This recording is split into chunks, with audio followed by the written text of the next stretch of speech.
G'day, Touchheads, and welcome to another episode of the Touchheads podcast with Danni and Mitch. I'm Mitch Walkerton, and my co-host, the fabulous Danni Norman. How are you, Danni? Good, thanks, Mitch. How are you going this week? I'm going great. I'm going really well. How about you? Yeah, good.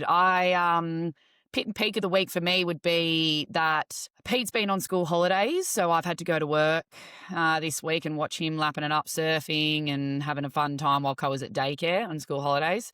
So that sucks. But my peak is, as of yesterday, I'm now on school holidays, so I get to watch him do it in a week's time. Before I jump to you, I'm going camping this weekend, which I'm really excited about, down near Yamberways. We've never been camping with Cole before, so I'll check back in with you next week and let you know how I'm going. But yeah, nothing too hectic. What about you? Yeah, so my peak is this week. I went and did a recovery session. Ice bath, sauna, ice bath, sauna, ice bath, sauna. Been a little bit sore, and I've never done it before.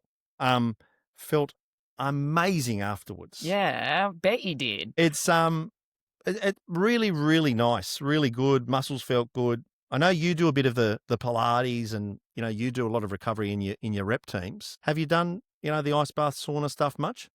Oh, yeah. Pete and I, after every camp, whether it's Aussies or Origin this year or just big training sessions, we go to a place called Soak Bath House, and it's got the magnesium pools and steam rooms and saunas and things like that. It's not like a sports recovery, to say like a P3 or something like that, but it's just somewhere where we can wind down after a hectic weekend of training. So, yeah, we are big believers in that. We love that. I actually would love to get one of those like mini saunas at our place. Have you seen them? They're like, the mini like 2 infrared saunas. That'd be epic. I want one of them. And you can get those little portable ice baths these days too, or you just use your bathtub, I guess, like whatever. Probably unpopular opinion. Love an ice bath at a touch tournament. Like you cannot, I cannot get enough of them. I think they're the best. At the World Cup in the UK, I've never seen a better setup where they had all those ice baths. They were continually refilling them. Teams would go in, do their recovery after each game. Great setup. That was awesome. So good. And obviously, if you're an international team traveling, it's so hard to like bring your own ice baths. And we had cars and things like that, but obviously didn't know the area as well as what fit would have. So, yeah, that was awesome that they put that on. It was, a really, really good setup. Loved it. Yeah. My pit of the week would probably be rude colleagues at work. And that's all I'm going to say. I've had a few dramas this week with regards to, don't want to go into too many details, but that's what I would say. Don't want to lose my job, but I'm just going to say oversharing. Mitchell, you oversharer. So, that's just working my way through that, Danni. Yeah. But, oh, well, I hope things are looking up for you the next couple of weeks. It's all good. It's just annoying to deal with is what I'll say. Yes. I feel like we all have that feeling sometimes. I think it's this time of year too. Like obviously I'm a school teacher, but I just notice these things start to pop up as we get to term 3 and 4, or even in the workplace. It tends to happen just before Christmas and everyone's trying to meet deadlines or in the thick of things. And it gets a little bit hectic this time of year. You're right. It's been a long time since we've had long weekends. So sort of, it's been a long year and everyone's, eyes are looking forward to the big Christmas break, I think. And so. Yeah. And I feel like this time of year for sport too is starting to pick up with finals and things like that. And obviously in our sport, we're in the thick of the Metro and Vawdon Cup, which we're going to review in a minute. And we've got our state cups coming up at the end of the year. So that's something to look forward to. Absolutely. All the teams are starting to train and plan and working out their schedules. So it's a really exciting and it's a great time on the Touch calendar. Absolutely. Well, we might have a look at the Metro Cup and Vawdon Cup as they currently stand. We'll take a quick break and we'll come back in a minute.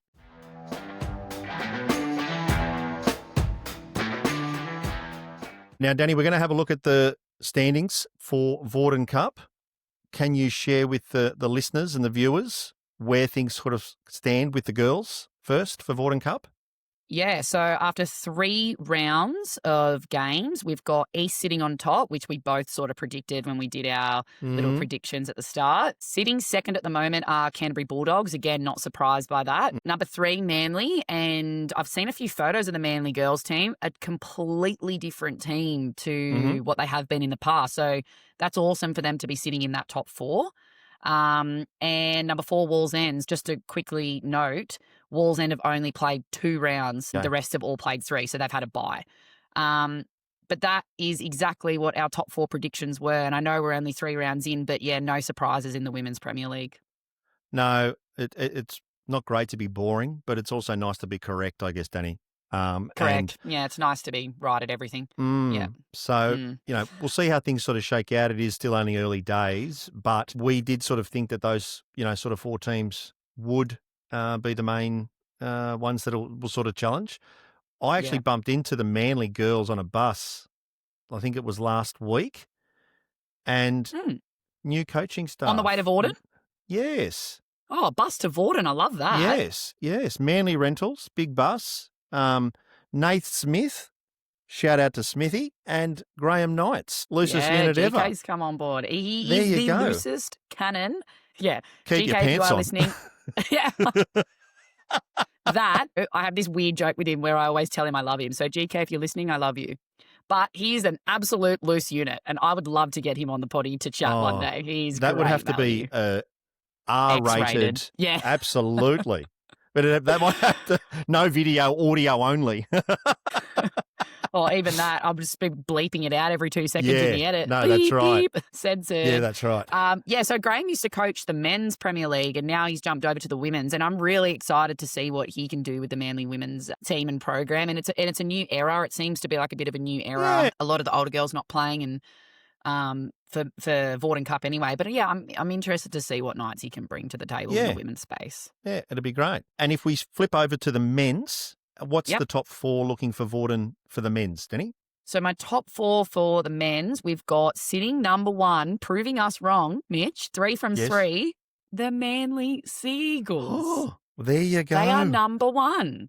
So very proud of the boys. They've been playing some good footy and are 3 from 3 so far. So all teams in the top 4 have played 3 rounds. Very, very impressed. Sitting at number 2, we've got Wests. No surprises.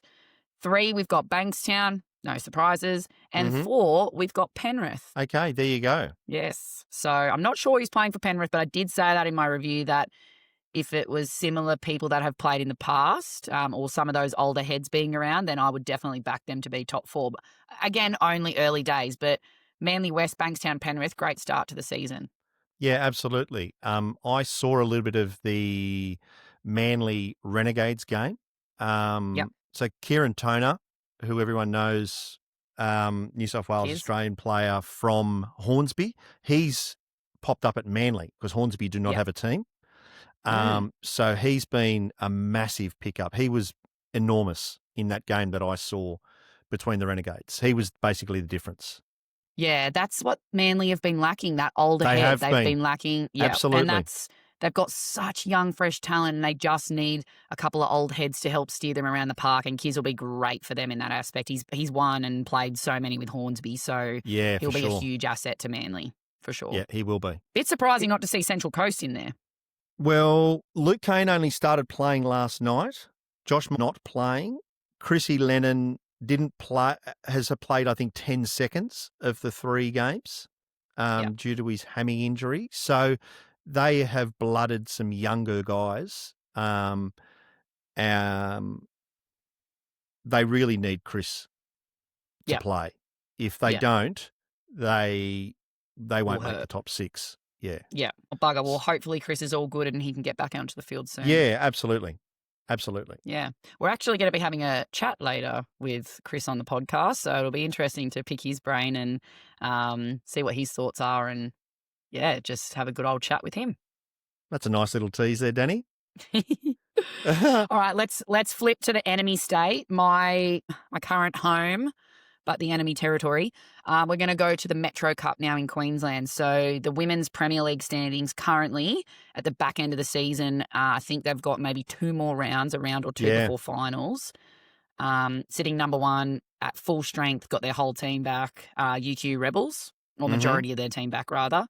Sitting number 2 are Redlands, and they are really starting to hit their stride and playing some really good footy. Number 3, we've got Storm, and number 4, we've got Colts. So there's only 5 teams in the men's and women's Premier League up here in Metro. It's not as big as the New South Wales Vawdon Cup, But those 5 teams are, very clearly the top 4 teams at the moment. So Gold Coast are probably out. They've probably not had the best season, to be completely honest. But UQ and Redlands are definitely hitting their strides as we lead into finals, and I can't see them being beat. It'll be a really good contest in the final between those two, I reckon. Yeah, those two teams, they're on a collision course, aren't they? They're going to meet in the grand final. It's fairly obvious that, they've got the best squads, best coaches. All things aligning, they're going to meet in the big one. Yep. And then we'll flip over to the Men's Premier League, where we've got Redlands sitting 1, no surprises. We sort of called that and thought that would happen. We've got Colts sitting at 2, UQ sitting at 3, and Storm sitting at 4. So it's the same 4 teams as the Women's Premier League, and Gold Coast are at 5th and missing out. But they're just in different order. So Redlands, Colts, UQ, Storm. What are your thoughts on that, Mitch? I think I predicted Redlands, and I'm sticking solid with them. I just think with the squad of players that they've got, they won it last year. I just can't. The others will challenge, but over the 40-minute game, I just think they'll grind out a way and figure out a way to break down their opponents and get the dub. Yeah, absolutely. I agree with that. Totally agree with that.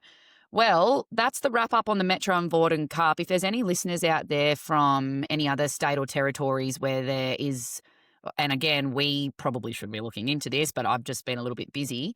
I want to know about the Premier Leagues in the ACT, in South Australia, in Western Australia. We want to know about them. So you could send us a message via Instagram, or you could actually email us at touchheadspodcast@gmail.com.au and give us a little bit of an update, and we'd love to give you a shout out on the podcast and look at the current standings around the nation too. Yeah, absolutely. We don't want to just be New South Wales, Queensland centric.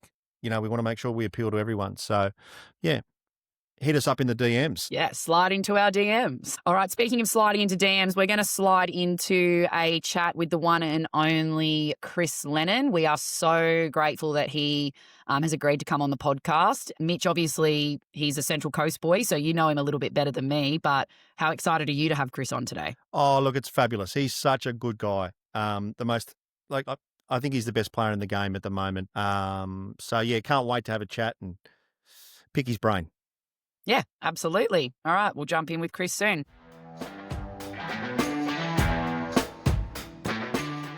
Righto, guys, it's time now for Player Spotlight. Player Spotlight is brought to you by CLA Lighting. CLA Lighting has been in business for 25 years. They're an Australian-owned business. So for all your lighting and lighting accessories, please reach out to the team at CLA Lighting.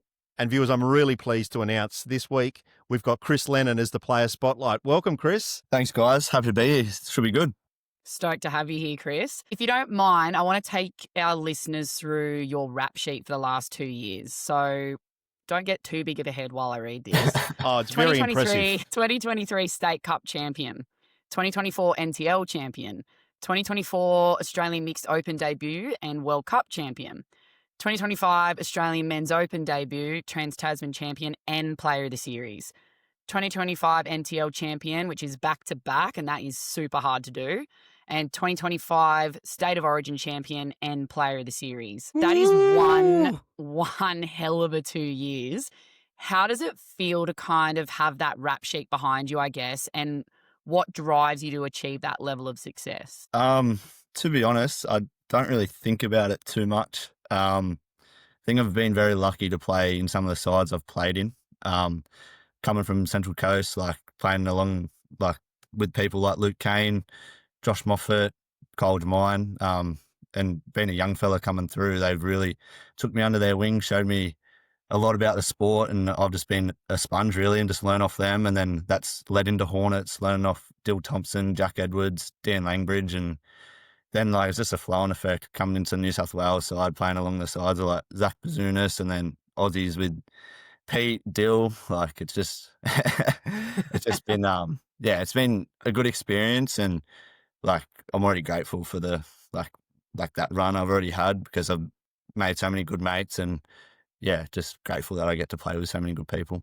So he's not only a gun, he's humble too, Mitch. Oh, so humble, Danny. He's not going to wrap himself at all. And that's why he's just, such, a good fella on and off the field. I don't think people understand, how hard it is. I think I saw Harry Griffin put something on one of the socials that, TFA did a Who's the Best Link at the moment, and Harry Griffin wrote, it's hands down Chris Lennon, and it's not even close. 100. Yep. Danny, I sort of think that, the Trans-Tasman earlier in the year, it was a real passing of the torch sort of moment with Dill to Chrissy. The way that the game sort of played out, and like the Aussies, everyone contributed, but Chris was, the dominant ball player when they needed tries. He was put on the field. And I think it was really significant with regards to that passing of the torch from, the older generation to, the current generation best player in the game. Yeah, absolutely. I feel obviously Dylan's been doing it such a long time. And I think, Chris, you can probably add to this. He was carrying an injury at Trans-Tasman, which obviously didn't help him in his current form for 2025. But I know Dill would be the first one to say it. You are the player of the moment. You are the man at the moment. You're the one that's in form. And I'm not surprised that you were playing the way that you did at that Trans-Tasman series, because it was unbelievable. Thank you. Yeah, Dill at Trans-Tasman, I think it was early game 2, went down with a hammy injury. So we're down to 4 links. So I think my role kind of changed after that happened a little bit. Like, I wasn't expecting to be on the field that much. Like, in the camps, all the boys were backing me, and it was like unreal to be in that space. But as soon as that happened, I knew like kind of had to step up a little bit. And yeah, it was just all the boys got around me, and it was just a really good experience over in Christchurch. Yeah, that's awesome. So good. Can we talk about opposition players? 'Cause Danny and I sort of like asking questions that are not just the generic airy fairy. Oh, what's your favourite move to run, Chris? Or, we who are, you think, the toughest opponents that you've played against? Maybe, domestically, and then if you sort of want to comment about the New Zealand guys as well. But I think like State Cup, whenever we come up against Doyle, Dan Langbridge and Dill Thompson, like they're elite. Just their principles they have, and they're just so relentless, and they're just at you all game. I've been very lucky to play alongside both those guys and learn their ways. But yeah, I think Dill Thompson's been on the top of his game for quite some time, and he's just relentless and just can hit you from different angles, and he's just got a really smart head on his shoulders in terms of touch. Yep. And then going to NTLs, it's hard to go past Harry Griffin. When he's on his game, he's got all elements. He can dive, pass, he can run. So I'd say Harry and Dill when they're on their game, and then it's hard to go past the GOAT, Dill Hennessy, as well. He's I remember when I was in 20s and we versed him at a State of Origin camp, it was I was defending at Link and I didn't know what to do. It was a really, really big eye opener. It was crazy. So yeah. Yeah, he's good at making people look stupid. Yeah, those 3, I would say, are, the best 3 I've versed.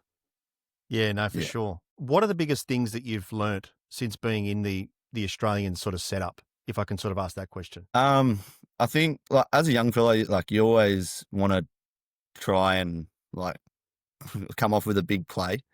Mhm.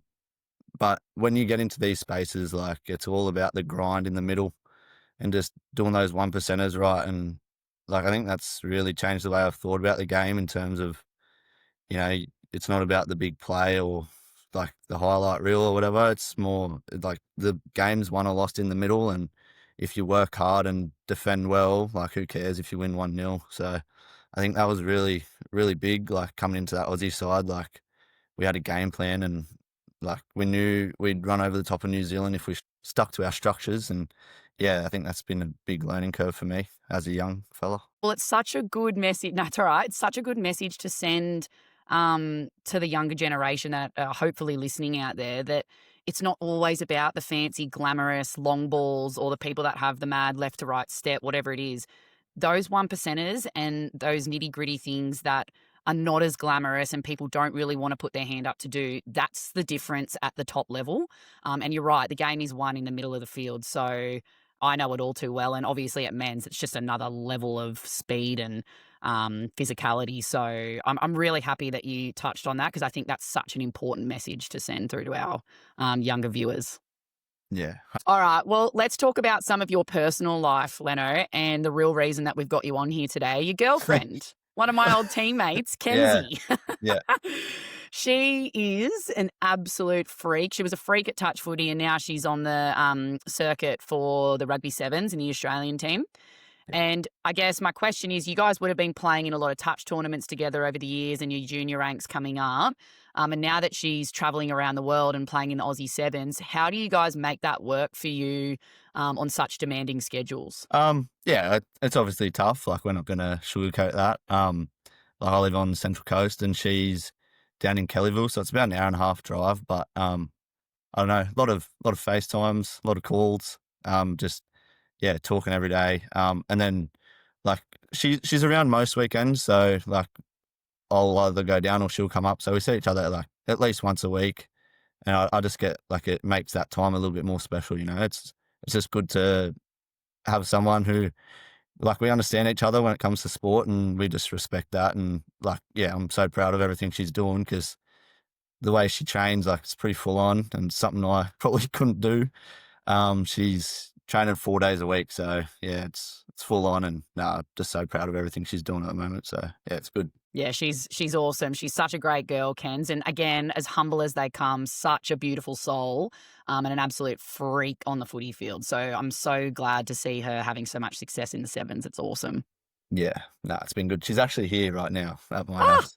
Yeah. Should have got her on. Yeah, I think she's cooking brekkie for my stepbrother. So. Oh, good on lovely. her. No, Kenzie will get her own episode at some point, somewhere. Sure. I want to ask her and pick her brain on a million things. Yeah, cool. She'd be happy to do it, I'm sure. Awesome. Where's her next tournament off to in the circuit, do you know?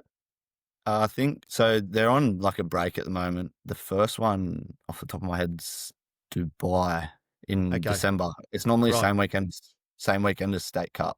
Yeah, that's right. Yeah.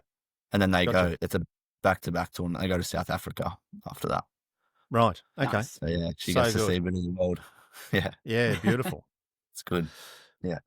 Chris, I'm going to change gears. I think I saw that you're going to be changing careers. You're currently in the teaching profession, and you're going to be getting a role as a sales rep at Struddies.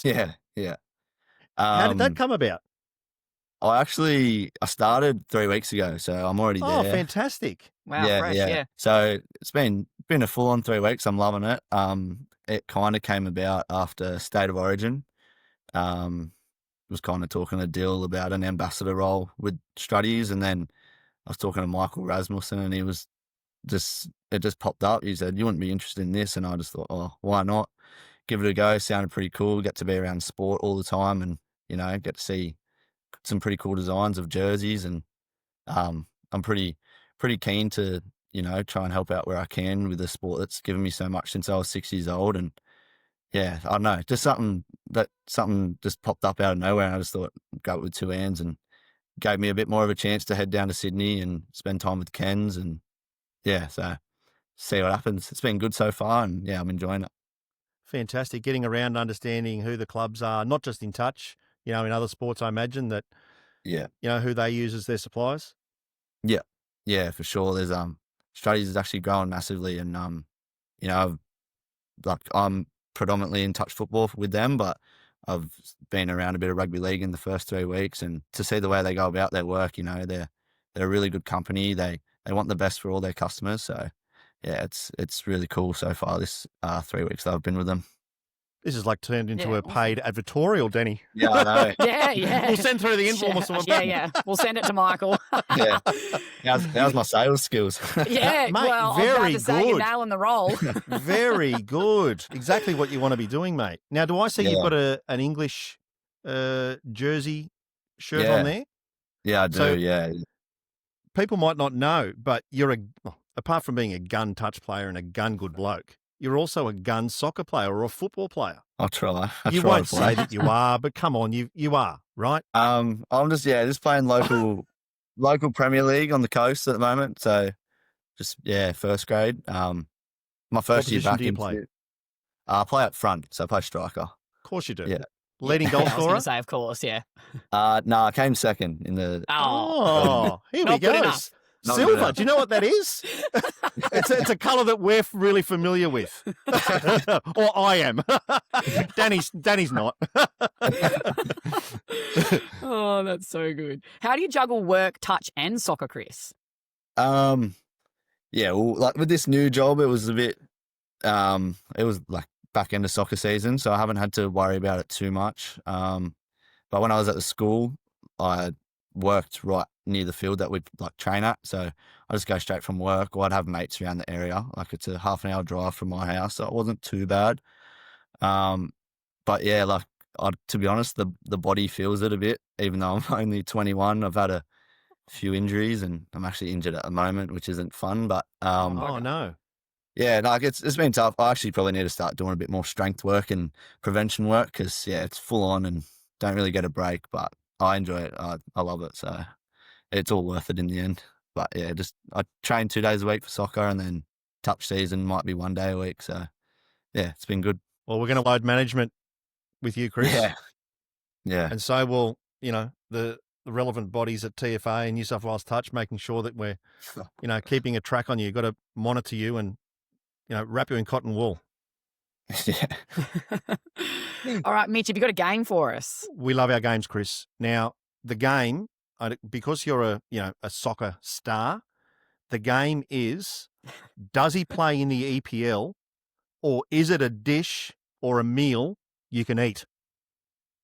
Okay, so I'm going to say a name, and then you have to tell me, does he play in the English Premier League, or is it a thing that you can eat? And Danny plays along too, and we play for points to win. I don't know anything about soccer, football, it's whatever you call it. It's 50-50. Fair.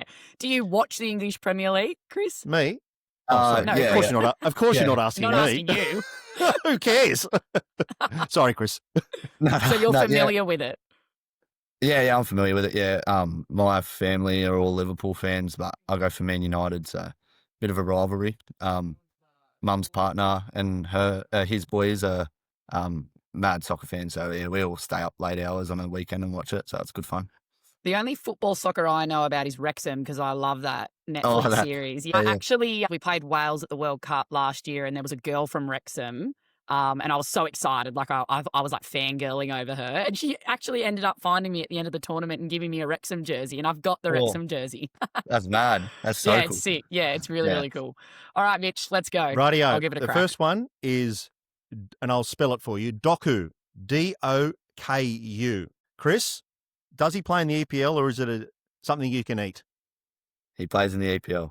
Well, I'm going with that too. Oh, damn it. I'll ask you first, Danny, moving forward. Jeremy Doku is a Belgian left winger who plays for Man City.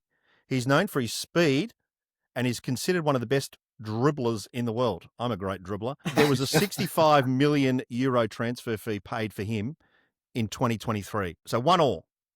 Okay. Doro what? Danny, a dish? That or sounds is it like a a player? name. It sounds like a name, but I reckon you're trying to left field me. I'm going to go dish. Chris? Nah, this one stumped me too, to be fair. I'll back it up with a dish. Damn it. You both get a point. Yes! The Doro what is the national dish of Ethiopia. It's a rich and spicy stew made of caramelized onions, spice blend with butter, and something else that I can't pronounce. So 2-2. It's close. We're looking for Gabrielle Ratatouille. Danny. Oh, what? That has to be a dude, but Ratatouille reminds me of that movie, which is about a rat cooking food. Ratatouille. Yeah, that. I can't even say it properly. I'm going to go a person. Chris? Yeah, I'm going to go player as well. Neither are correct. That was a trick. There's no person called Gabrielle Ratatouille. Ratatouille is a classic French vegetable stew originating in Nice. It features summer vegetables such as eggplant, zucchini, peppers, tomatoes, and onions. So that was a trick question. Got me. It was. Yeah, Sorry, it's still 2-2 though. It's still 2-2. Okay. We're looking for number 4 is Kazimiru. Danny. Kazimiru. I'm so bogan, my pronunciation of everything. Oh, so am I. That's why we get on so well. Kazimiru. Yeah. Kazimiru, mate. Oh, I don't know. I'm going to say person. Player? Okay, Chris? Yeah, player for Man United, Brazilian. Oh, I got it right. You are all over it. Look at him. It's 3-3, and we're going to the final question. Feijoada. I'm Spelled. trying to get a read I'll off tell you how to Chris's spell it. face. Feijoada. The spelling doesn't help me. Oh. I'm food. Chris? I've never heard of a player like that, so Go I'm going to player, say and I'll go food because then one of us win. I'm not letting you win, Danny. I'm going to go food as well. Oh, well done, Chris. You didn't fall for it. Oh, no. The feijoada, and apologise to all of our Brazilian listeners out there, is the national dish of Brazil. It's a hearty black bean stew with a variety of pork and beef cuts. It's traditionally served with white rice on sautéed greens and sliced oranges. So Nice. we've got a tie. Glad she didn't let you beat you, Chris. 4-4 Sorry, on Danny. that game. Now, there's two ways we can settle this. We can do a tiebreaker, or next time I see you, Chris, we can one-on-one soccer. Striking at the one of us a goalie, one of us is having a that'd penalty be shootout. great. Yes, that'd be great. Let's do both. Okay. Yeah, Yeah, there you that'd go. be funny It's a as. date. Oh, how good. Can't wait to tell Pete. Yeah. Do you have a tiebreaker, Mitch, or were you Yeah. No, I banking don't on have me a just tiebreaker. flunking out? Sorry, I only had 5. So we're going to have to, find a soccer Fine, it's a field. draw. Yeah, Penalty shootout it is. a penalty shootout. Geez, that'd be good. Far out. I actually used to play soccer, but I sucked. But anyway, I'll give it a crack next time I see you. Yeah, sounds good. Now, Danny, before we wrap things up, I think I need to throw to you. We need to cover something. Yes, I have an apology to make. I have something to get off my chest, Chris. So, funny story, we're at the World Cup last year and Pete and I brought Koa over, and Koa was like 6-7 months old. So he's like shit at sleeping, like in the phase of that like newborn era. Anyway, we got put in this room away from all the other teams, like teammates and other teams. But there was this table outside of our room that everyone met to play cards in at night. You probably know where I'm going with this, Chris. Yeah. Anyway, there was one afternoon where all the girls were like, "Are you okay?" And I was like, "I'm just fucking exhausted. I'm so tired, like playing all day and then just getting absolutely no sleep at night. Like, I'm so tired, like regretting this." And they're like, "Well, let's all come over and we'll have a cup of tea and like wind down while Koa's like down for his first part of the night." And I was like, "Yeah, okay, sweet." So I'd just gotten Koa down and I bump into Chris. He's like, "Hey, Danny, how's it going?" I was like, trying to be nice, but I was like so hormonal, so tired, so cranky. And I was like, "Oh, yeah, good, mate. How you going?" And we were just like small talking. He's like, "Oh, do you mind if the boys and I sit here and play some cards?" And I was like, "Abso-fucking-lutely not happening. Koa's asleep. The girls have bagged this table. We are having a cup of tea. You are not having my table.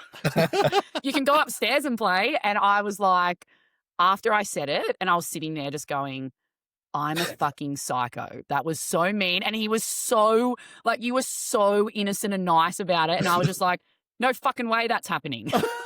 So I need to apologize. I'm so sorry. Honestly, I didn't even think anything of it. I walked away going, "Yeah, have it. It's all good." Yeah. Oh, I just felt like a Yeah. bitch. And I said to Pete, I was like, "Oh no, I think I was really rude to Chris." And he's like, "Oh my God, he's so nice." I was like, "I know. I just fucked up. I don't know what I was thinking." No, But no, anyway, all good. had to get it off my chest. Well, that's all good for me. Well, Chris, thanks so much for coming on the pod today. Obviously, we're a new podcast and we're just getting started with things, but to pick your brain and get to have the opportunity to have a chat with you has been absolutely incredible, and I think Mitch would agree. 100%, I agree, Danny. The touch heads want to know from, the big names and within our game and within our sport, and also the people that are, I guess, not 100% aligned with our sport. And it's great to get your insights on, and mate, we really appreciate you coming on. Thank you guys. Thanks for having me. I love what you guys are doing. It's good for the sport, and yeah, I'm backing you the whole way. So thank you. Appreciate it.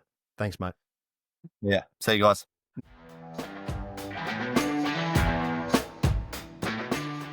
Danny, what a great episode. I really enjoyed that Bloody chat. ripper. Such a good chat. Yeah, it was. What have we got coming up next week? So NYC's starting on October 1st, and we're going to do a little review for next week's episode on all the fresh and upcoming talent that we watched at the NYCs, and yeah, just give a few players a shout out and highlight a few players that had an epic tournament and that are up and coming. And we might just do a little bit of a background and see where they're going to be for the next 6 months in terms of state cups or junior state cups if they're still young enough to be playing that. So, yeah, we're just going to do a big review on the NYCs and shed a bit of a light on the nation's youngest and best talent coming through. Oh, that sounds exciting. Can't wait. Cool. Awesome. Have a good week, Danni. You too, Mitch. See you, touch heads. Bye.